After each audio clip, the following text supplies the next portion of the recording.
Welcome to my YouTube channel JEE education. आज मैं फिर आपको अरिथमेटिक प्रोग्रेशन का एक्सरसाइज 5.2 के जो रिमेनिंग सम्स बच गए थे, क्वेश्चन नंबर 7 तक मैंने लास्ट वीडियो में आपको एक्सप्लेन कर दिया था। अब क्वेश्चन 8 से आज मैं आपको आगे के जो भी क्वेश्चन है उसको एक्सप्लेन करने का प्रयास करूँगा। तो चलिए हम लोग आज फिर से शुरू करते हैं exercise 5.2।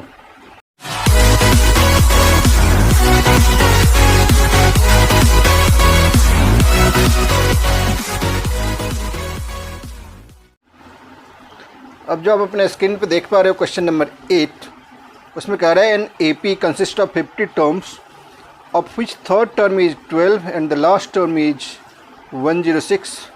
Find the 29th term. Third term given है और लास्ट टर्म गिवन है। तो थर्ड टर्म को हम क्या कर सकते हैं, थर्ड टर्म गिवन है आपको, third term equals 12। Similarly last term क्या होता है, ए एन इक्वल्स हो जाएगा A plus N minus 1 into D. A N के जगह आप लिख लो 106 A plus N minus 1 into D. N क्या है हमारा 50, एन की जगह 50 लिख लोगे तो ये हो जाएगा 106 इक्वल्स ए प्लस 49D। यानी एक इक्वेशन आपके पास आ गया, A plus 49D equals 106। Third term अगर 12 है, थर्ड टर्म को आप क्या लिख सकते हो, ए प्लस 2D इक्वल्स 12 हो जाएगा। एक इक्वेशन फर्स्ट हो गया, एक इक्वेशन सेकेंड हो गया, दोनों इक्वेशन को आप सब्ट्रैक्ट कर दो। इससे क्या होगा, ए और डी का वैल्यू आप फाइंड आउट कर सकते हो। ए और ए कैंसिल हो जाएगा, एलिमिनेट हो जाएगा। 49 में 2 अगर आप माइनस करोगे 47 हो जाएगा। सिमिलरली 106 में अगर आप 12 माइनस करोगे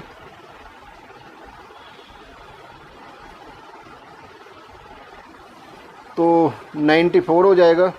तो D इक्वल्स हो जाएगा 94 अपॉन 47। इसे अगर आप सॉल्व कर लो तो इससे आपको D फाइंड आउट हो जाएगा 2। जब D निकल गया तब A का वैल्यू निकाल सकते हो किसी भी इक्वेशन पुट करके। A प्लस 2D इक्वल्स 12 है। A प्लस 2 इंटू डी के जगह अगर आप 2 लिख लो तो इससे A का वैल्यू निकल जाएगा 12 माइनस 4। A इक्वल्स कितना हो गया, A इक्वल्स 8 निकल गया। आपको फाइंड क्या करना है इस क्वेश्चन में, 29 टर्म। A 29 क्या हो जाएगा, A प्लस 28D। डायरेक्ट ये लिख लो या फिर ये फार्मूला भी आप लगा सकते हो, A N equals A plus N minus 1 into D. A आपके पास 8 है प्लस 28 इंटू डी कितना है 2 है। ये हो गया 8 प्लस 56। 8 और 56 को अगर आप प्लस करोगे 64 होगा। यही आपका 29th टर्म हो गया। नेक्स्ट क्वेश्चन जो आप अपने स्क्रीन पे देख रहे हो, क्वेश्चन नंबर 9, उस क्वेश्चन में कह रहा है कि the third and 9th term of an AP are 4 and -8 respectively, which term of this AP is 0। आपको ये बताना है कि कौन सा टर्म इस एपी का 0 होगा। आपके पास गिवन क्या है, आपके पास गिवन है third term and 9th term. Third term को हम क्या कर सकते, थर्ड टर्म 4 गिवन है और जो 9th टर्म है वो -8 गिवन है। थर्ड टर्म का आप क्या कर सकते हो, a plus 2D equals 4। 9th term का आप कर सकते हो a प्लस 8D इक्वल्स -8। अब दोनों इक्वेशन को सब्ट्रैक्ट कर लो, a प्लस 2D इक्वल्स 4। जब हम सब्ट्रैक्ट करेंगे तो साइन चेंज होगा, ए कैंसिल हो जाएगा, 8 माइनस 2 कितना हो जाएगा 6D इक्वल्स -12, तो D इक्वल्स हो जाएगा आपका -2। अब जो D का वैल्यू निकला वो किसी भी इक्वेशन पुट कर लो, इस इक्वेशन में या ये इक्वेशन जो आपके पास है, a + 2 × D की जगह हमने -2 पुट कर लिया, a इक्वल्स हो जाएगा 4, इधर 2 2 जब 4 -4, इधर आके +4 हो जाएगा, यानी a का जो वैल्यू आएगा वो आपका 8 हो जाएगा। अब आपसे ये पूछा जा रहा है कौन सा टर्म इसका 0 होगा, तो आप फार्मूला लगा के देख लो, n equals a + n-1 × D, n के जगह आप 0 पुट कर लो, a आपने ऑलरेडी फाइंड आउट कर लिया है, n आपको फाइंड करना है, d आपके पास ऑलरेडी आ चुका है। इसे जब आप सॉल्व कर लोगे 8 इधर आके -8 हो जाएगा, -2 को चाहो तो इधर ला के डिवाइड भी कर सकते हो, तो n-1 आपके पास हो जाएगा -4,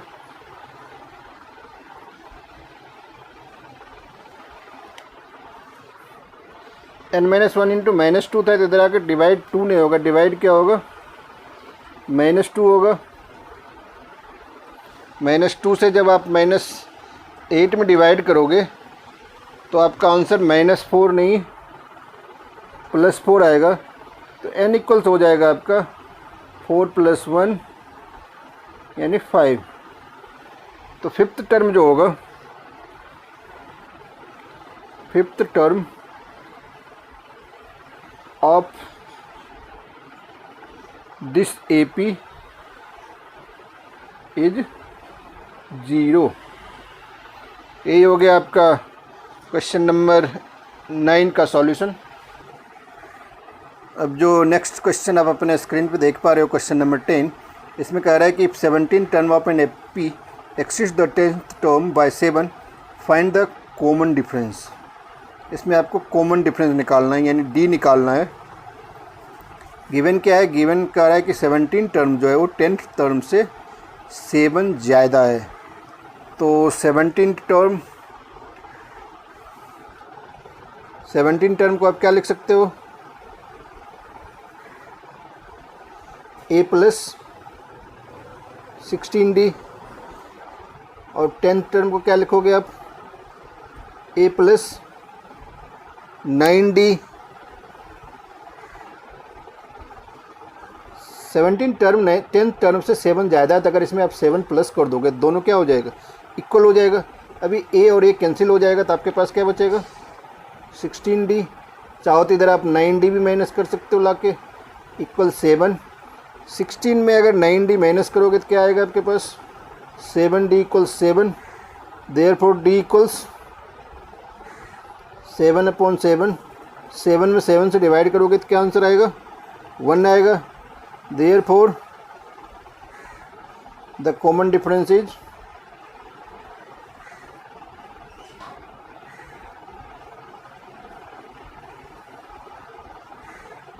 1। इसमें फर्स्ट लाइन आप ध्यान से देखो, मैंने जो लिखा है a + 16D, चाहो तो एक लाइन और लिख सकते हो, a17 = a10 + 7। ऐसा हमने क्यों लिखा, क्योंकि ऐसा क्वेश्चन कर रहा है। क्वेश्चन का पहला लाइन आप ध्यान से पढ़ो, if 17 term of an AP exceeds its 10th term by 7, यानी 17 टर्म जो है वो 10th टर्म से 7 ज़्यादा है, इसीलिए हमने उसे इक्वल करने के लिए 10th टर्म में क्या कर लिया 7 प्लस कर लिया। और नेक्स्ट लाइन में a17 के बदले हमने क्या लिखा a + 16D, और a10 के बदले a + 9D से हमने D का वैल्यू फाइंड आउट कर लिया, a और a को कैंसिल करके। अब जो नेक्स्ट क्वेश्चन आप अपने स्क्रीन पे देख पा रहे हो, क्वेश्चन नंबर 11, उसमें कह रहा है which term of the AP 3, 15, 27, 39 will be 132 more than it's 54th term. इस पेज का सबसे इम्पॉर्टेंट क्वेश्चन है ये। इस पर जितने स्टार मर्जी आप लगा सकते हो, क्योंकि ये कई बार पेपरों में आया हुआ है, इसीलिए इसे अब ध्यान से समझ भी लो। करेक्ट कौन सा टर्म है जो कि 54 टर्म से 132 ज़्यादा है? सबसे पहले आप क्या करो, इसमें 54th टर्म फाइंड आउट कर लो। 54 टर्म निकालने का क्या फॉर्मूला है? एक तो आप a प्लस 53d करके भी निकाल सकते हो, एक वही फार्मूला आप लगा लो, an equals a plus n minus 1 into D के फॉर्मूले से भी निकाल सकते हैं। 54 टर्म निकालना है, a क्वेश्चन से आप फाइंड आउट कर सकते हो, a 3 है, हमें 54 टर्म निकालना है तो n की जगह हम 54 लिखेंगे। d आप सेकेंड टर्म में फर्स्ट टर्म माइनस करके पता कर सकते हो, 15 माइनस 3 12 हो जाएगा। इसे सॉल्व करके आप 54th टर्म फाइंड आउट कर लो पहले। तो हो जाएगा 3 प्लस 53 को अगर आप 12 से मल्टीप्लाई करोगे तो 636 आ जाएगा, दोनों को प्लस कर लोगे तो 639 आ जाएगा। अब क्वेश्चन में क्या कह रहा है, वो टर्म आप फाइंड आउट करो जो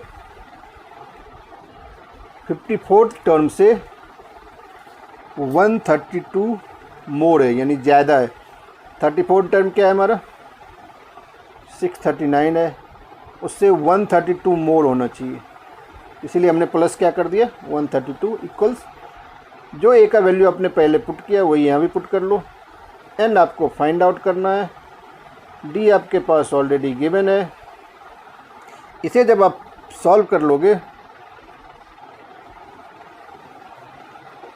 तो 3 चाहो तो आप इधर ला के माइनस भी कर सकते हो, इक्वल्स हो जाएगा n माइनस 1 इंटू 12। इसे अगर आप माइनस कर लो तो ये हो जाएगा 7 68, 12 इधर आके क्या हो जाएगा, डिवाइड हो जाएगा, इक्वल्स n माइनस 1। तो n माइनस 1 इक्वल्स हो जाएगा 768 में अगर आप 12 से डिवाइड करोगे तो 64 हो जाएगा। n इक्वल्स हो जाएगा 64 प्लस 1, यानी n क्या आ गया आपके पास 65। तो आप लिख सकते हो therefore 65th term is 132 more than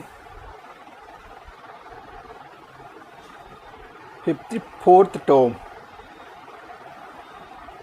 इस तरह से आपके इस एक्सरसाइज का सबसे इम्पोर्टेंट क्वेश्चन जो था क्वेश्चन नंबर 11 वो मैंने आपको करके समझा दिया। उम्मीद है आप अच्छी तरह से समझ गए होंगे। अब जो नेक्स्ट क्वेश्चन नंबर 12 आप अपने स्क्रीन पर देख पा रहे हो, उसमें कह रहा है कि 2 APs have the same common difference, the difference between their 100th and 100th term is 100, what is the difference between their 1000th terms. उसके 100 टर्म्स का डिफरेंस गिवन है और दोनों का कॉमन डिफरेंस भी क्या है, सेम है, लेकिन दोनों AP क्या है, डिफरेंट है, यानी AP अलग अलग हैं। कॉमन डिफरेंस सेम है, इसका मतलब ये नहीं कि दोनों AP सेम है। तो हम लेट कर लेंगे पहले AP का फर्स्ट टर्म स्मॉल a, दूसरे AP का फर्स्ट टर्म आप कैपिटल A लेट कर लो। D दोनों का सेम है, इसीलिए हम A100 मतलब पहले AP का 100 टर्म हम निकाल रहे हैं, तो क्या हो जाएगा A plus n minus 1 100 minus 1 into D, यानी ये हो जाएगा A प्लस 99D। अब जो आपका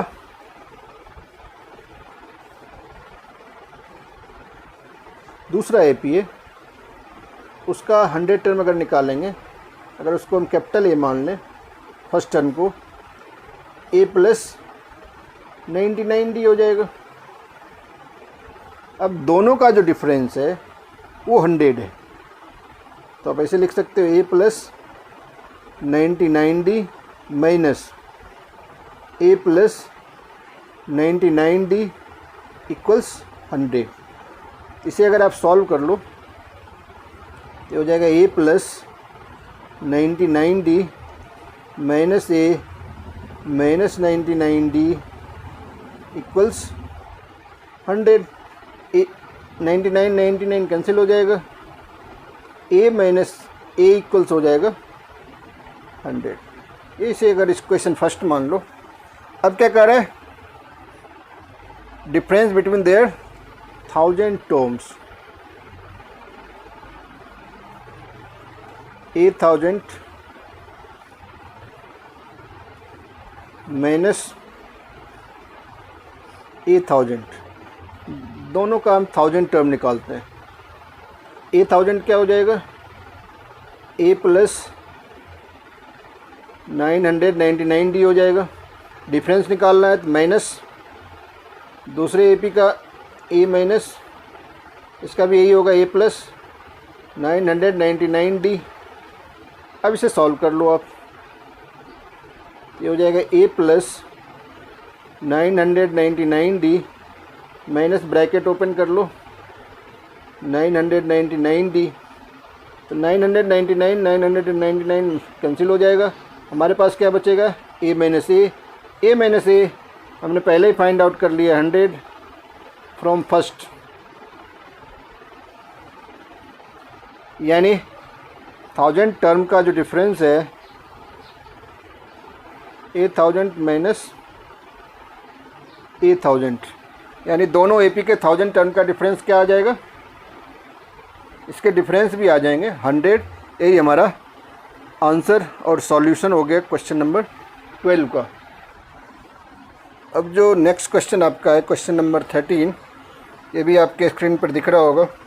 how many 3 digit numbers are divisible by 7। कहते हैं कितने 3 डिजिट नंबर्स हैं जो कि 7 से डिविजिबल हैं। सबसे पहले ये पता करो आप 3 डिजिट नंबर कौन से पहले नंबर है जो कि 7 से डिविजिबल है। पहला नंबर कौन सा होगा, तो 3 डिजिट नंबर कहाँ से शुरू होते हैं, 100 से शुरू होते हैं। तो आप चेक कर लो कि 100 7 से डिविजिबल है कि नहीं है। वो नहीं है, 102 भी डिवाइड नहीं होगा, 3 भी नहीं होगा, 4 भी नहीं होगा।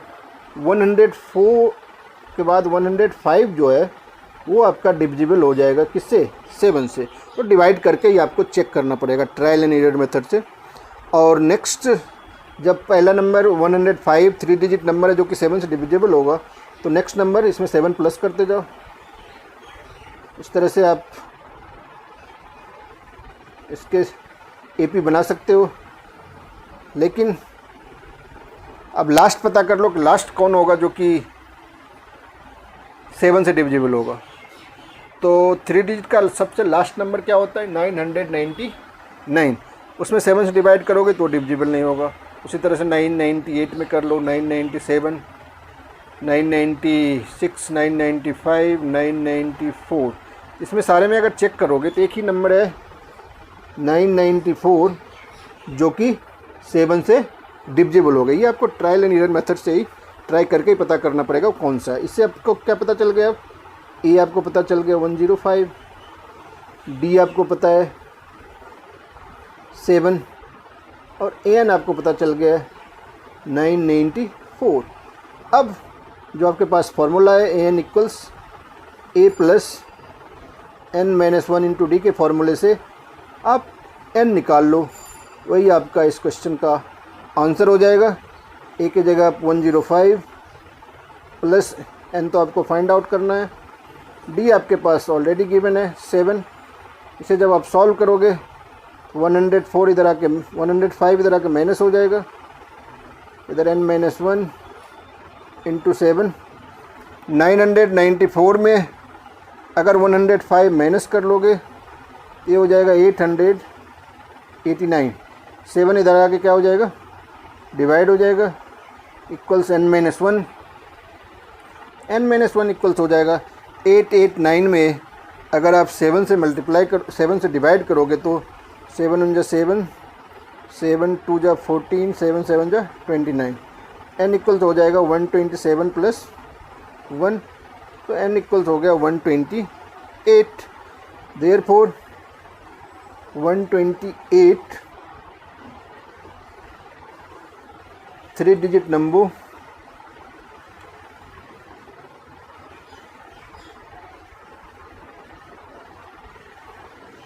Are divisible bye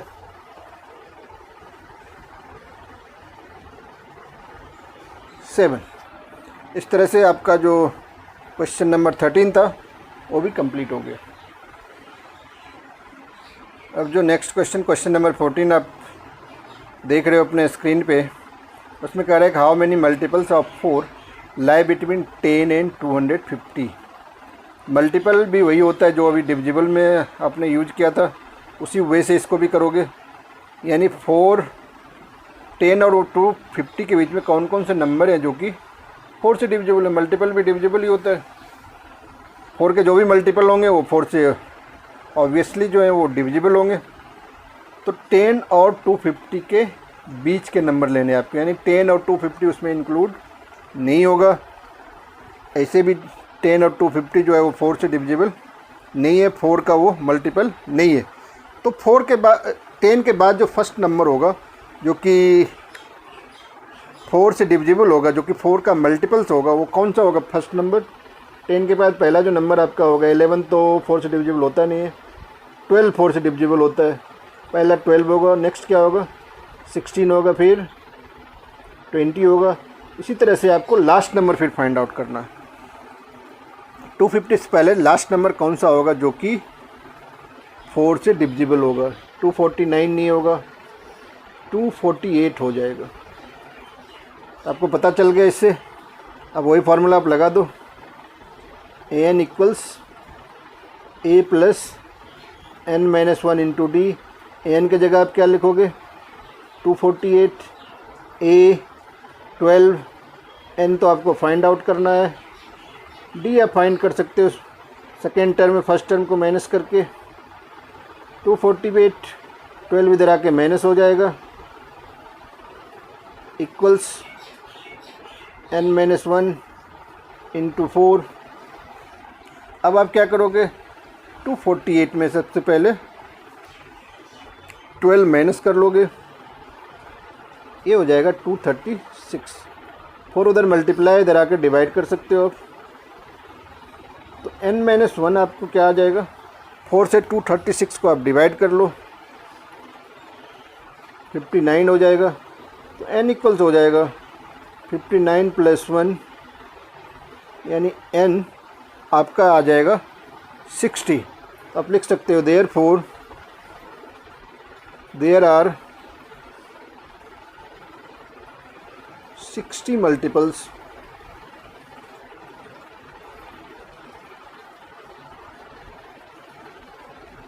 of 4 between 10 and 250। इस तरह से क्वेश्चन नंबर 14 का सॉल्यूशन आपके स्क्रीन पे तैयार हो चुका है। अब जो नेक्स्ट क्वेश्चन आपके स्क्रीन पर है उसमें कह रहा है कि for what value of n are the nth terms of the 2 APs equal. 2 AP given है, उसके जो एंड टर्म्स होंगे वो इक्वल होंगे। ये क्वेश्चन में बता रहा है, कह रहा है आपको n का वैल्यू फाइंड आउट करना है। 2 AP कौन कौन है? एक AP जो आपके पास है वो है 63, 65, 67, और जो सेकेंड AP आपके पास है वो है 3, 10, 17। तो फर्स्ट AP का अगर A63 हो जाएगा, D आपका 2 हो जाएगा। सेकेंड AP का अगर first term capital A let कर लो वो 3 हो जाएगा, D कैपिटल D लेट कर लो ये 7 हो जाएगा। अब कह रहे हैं दोनों AP का एंड टर्म इक्वल होगा। तो एंड टर्म का फॉर्मूला क्या होता है? A plus n-1 into D. A equal होगा A plus n-1 into D. अब इसमें आप वैल्यू पुट कर दो। A का वैल्यू क्या है? 63 प्लस n तो आपको फाइंड आउट करना है, D फर्स्ट AP का 2 है, इक्वल टू सेकेंड AP का फर्स्ट टर्म 3 है, n दोनों का सेम ही है, d इसका आपके पास 7 है।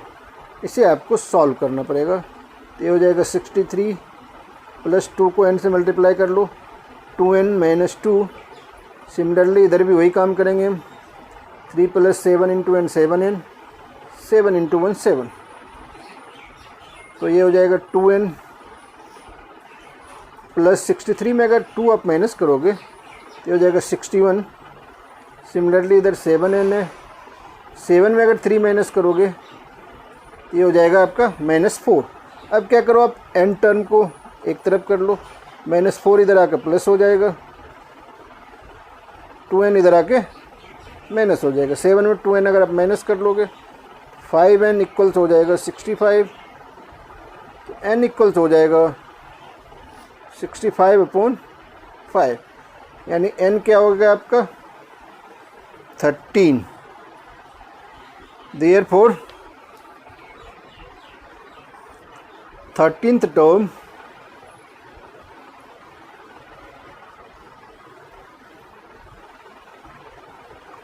of the both APs are equal to each other। 13 term जो होगा दोनों का वो क्या होगा, इक्वल होगा। इस तरह से आपका क्वेश्चन नंबर 15 भी आपके सामने सॉल्व होके आपके स्क्रीन पर आपको दिखाई पड़ रहा है।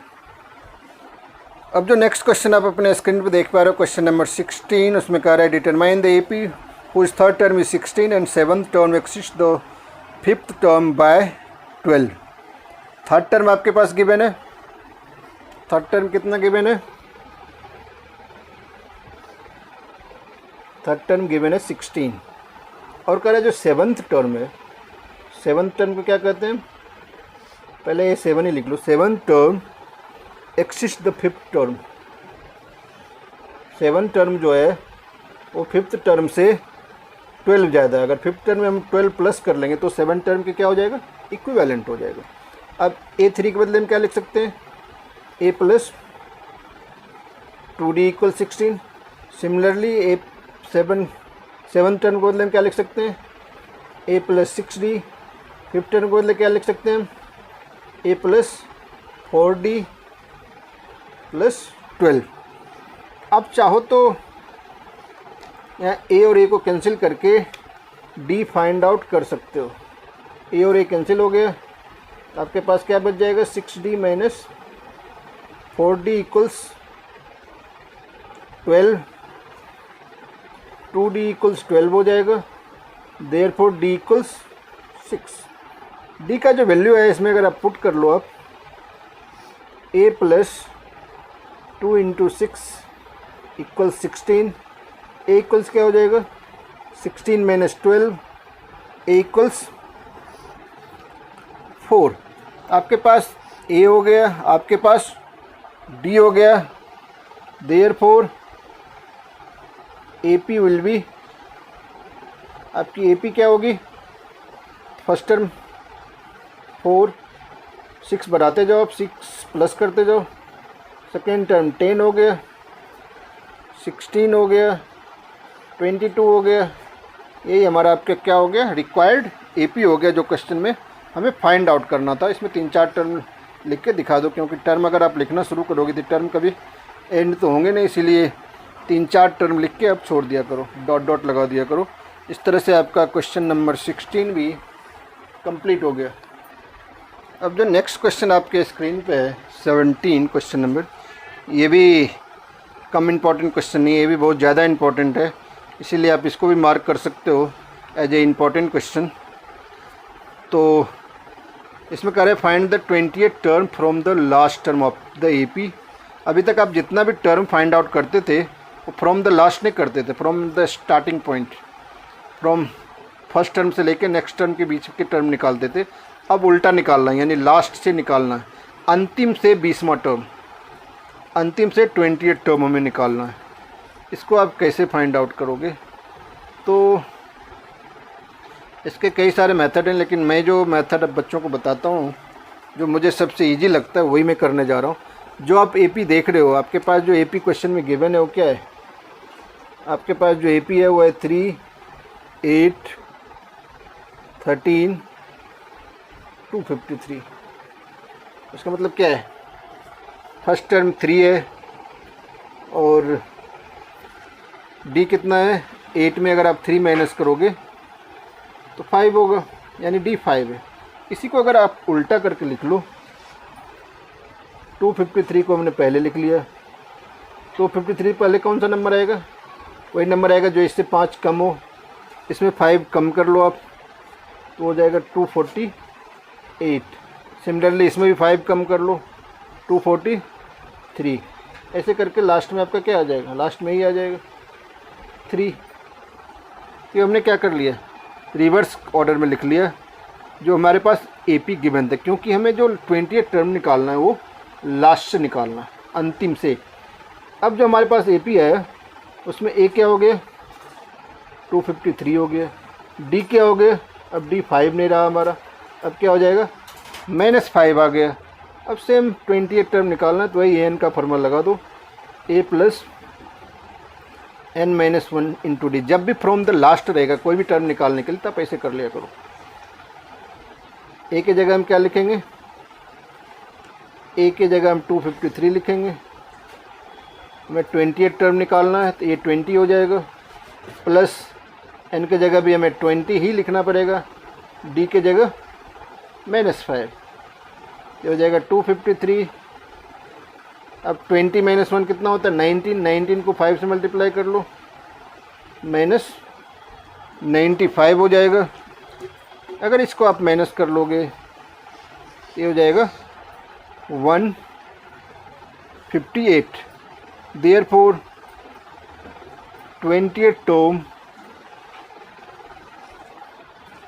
from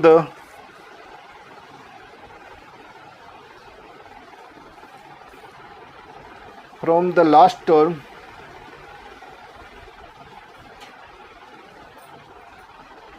is 158।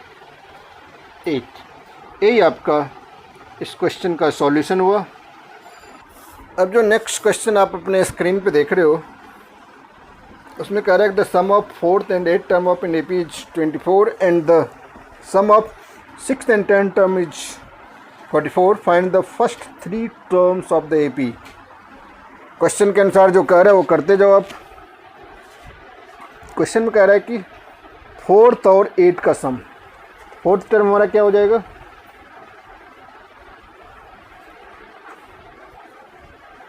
4th term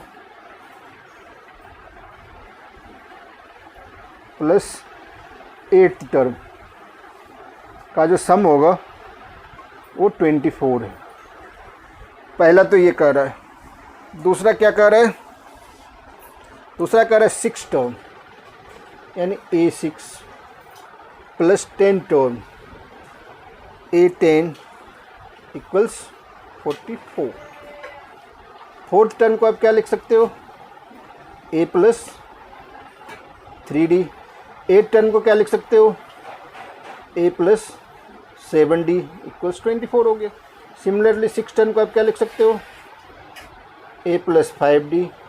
10 term को क्या लिख सकते हो? A plus 9D equals 44। अब इसे सॉल्व कर लो। A plus A 2A, 9 plus 5 14D equals 44। इसी क्वेश्चन को थोड़ा छोटा करना चाहते हो तो सब में क्या कर सकते हो आप? 2 से डिवाइड कर सकते हो। 2 से डिवाइड करोगे तो क्या हो जाएगा? A plus 7D equals 22। एक इक्वेशन इसको लेट कर लो। सिमिलरली इधर A plus A 2A plus 3D plus 7D 10D equals 24। यहाँ भी 2 से अगर डिवाइड कर लो, A प्लस 5D इक्वल्स क्या हो गया? 12 हो गया। इसे इक्वेशन फर्स्ट। अब जैसे एक्सरसाइज 3 में आप करते थे, चैप्टर 3 में, किसी भी मेथड से ए और डी का वैल्यू फाइंड आउट कर लो। तो हम सब्ट्रैक्ट कर लेते हैं,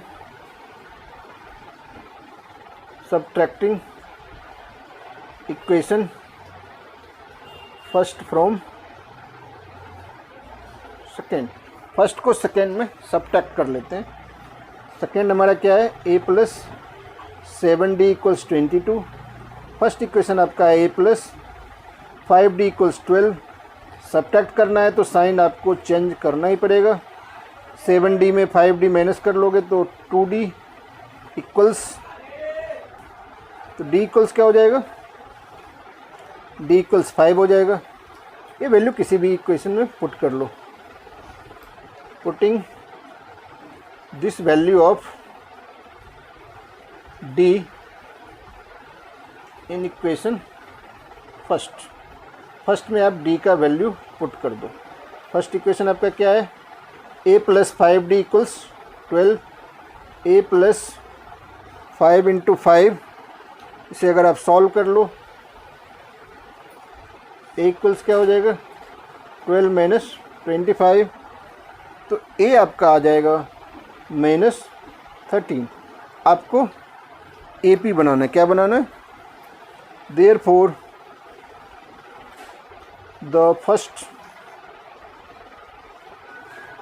3 टर्म्स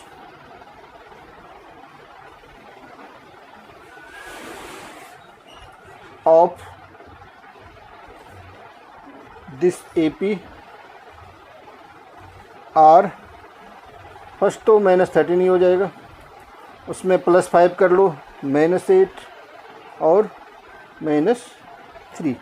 यही आपके जो AP होंगे उसके फर्स्ट 3 टर्म्स आपके स्क्रीन पे आ चुके हैं। आप समझ भी चुके होंगे इस क्वेश्चन को। अब जो नेक्स्ट क्वेश्चन आप अपने स्क्रीन पे देख रहे हो, क्वेश्चन नंबर 19, उस क्वेश्चन में कह रहा है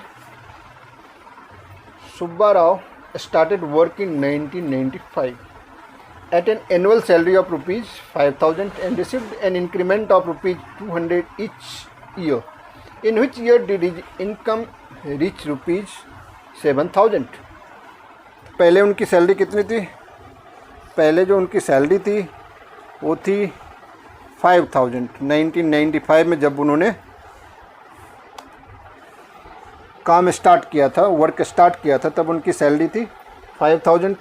इसका मतलब ए जो होगा वो हो जाएगा 5,000। इंक्रीमेंट कितना है 200, तो डी कितना हो गया 200। आपको ये पता करना है कि कौन से ईयर में उनकी सैलरी जो है वो 7,000 हो जाएगी।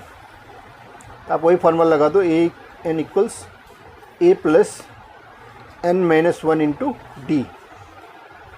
एन आपको पता है 7,000, ए भी आपके पास है 5,000, एन आपको फाइंड आउट करना है, डी आपने फाइंड आउट कर लिया है जो कि इस क्वेश्चन में ही गिवन था। 5,000 इधर आकर माइनस हो जाएगा, इक्वल्स एन माइनस 1 इंटू 200। 7,000 में अगर 5,000 को माइनस कर लोगे 2,000 होगा, 200 उधर मल्टीप्लाई, इधर आकर डिवाइड हो जाएगा। तो n माइनस 1 जो है वो आपका कितना निकल जाएगा 10। n इक्वल्स क्या हो जाएगा 10 प्लस 1, n इक्वल्स हो जाएगा 11। Therefore in 11th year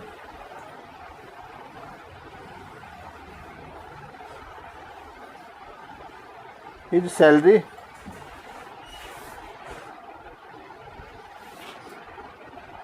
will be rupees 7,000। यानी 11th ईयर में सुब्बा राव की जो सैलरी होगी वो जाके 7,000 हो जाएगी जब उनकी इंक्रीमेंट 200 एवरी मंथ हो। अब जो आज का और एक्सरसाइज 5.2 का जो लास्ट क्वेश्चन आप अपने स्क्रीन पे देख रहे हो, ये आज का भी और एक्सरसाइज का भी लास्ट क्वेश्चन है, इसीलिए ध्यान से पहले क्वेश्चन को पढ़ लो आप। क्वेश्चन नंबर 20, राम कली saved ₹5 in the first week of a year and then increased her weekly saving by rupees 1.75. If in the nth week her weekly saving becomes rupees 20.75, find n. इसमें आपको n find out करना है। an given है, a given है और d given है। तो जो गिवन है वो पहले लिख लो। अब a कितना है 5, d कितना है 1.75 और क्या गिवन है an भी गिवन है। an कितना है 20.75। फाइंड आउट क्या करना है n, तो वही फॉर्मूला लगा दो आप। an equals a plus n minus 1 into D. an की जगह आप 20.75, a 5 plus n minus 1, D की जगह 1.75। अब इसे सॉल्व करते जाओ। 20.75 minus 5 equals n minus 1 into 1.75। 20.75 में अगर आप माइनस करोगे 5 तो ये हो जाएगा आपका 15.75 और 1.75 इधर आकर क्या हो जाएगा डिवाइड हो जाएगा, क्योंकि उधर क्या है मल्टीप्लाई है। तो n माइनस 1 आपका जो होगा 1.75 से अगर आप 15.75 में डिवाइड करोगे तो 9 टाइम्स में कैंसिल हो जाएगा। तो n इक्वल्स आपका हो जाएगा 9 प्लस 1 यानी 10। यही आपको फाइंड आउट करना था n का वैल्यू, जो कि हमने फाइंड आउट कर लिया। इसी के साथ एक्सरसाइज 5.2 और अरिथमेटिक प्रोग्रेशन का ये चैप्टर आपका कंप्लीट हो गया। मुझे पूरा विश्वास है कि आप सारे क्वेश्चन को अच्छी तरह समझ गए होंगे। बाय चांस कोई क्वेश्चन समझ में नहीं आया होगा तो आप रिपीट करके वीडियोज़ को देख सकते हो। और अगर आपने सब्सक्राइब नहीं किया है तो सब्सक्राइब कर लेना। वीडियो देखने के बाद उसे आप लाइक भी कर सकते हो, कमेंट भी कर सकते हो। इस सब के लिए आपको कोई कॉस्ट देना नहीं पड़ेगा, कोई पैसे खर्च करने नहीं पड़ेगा।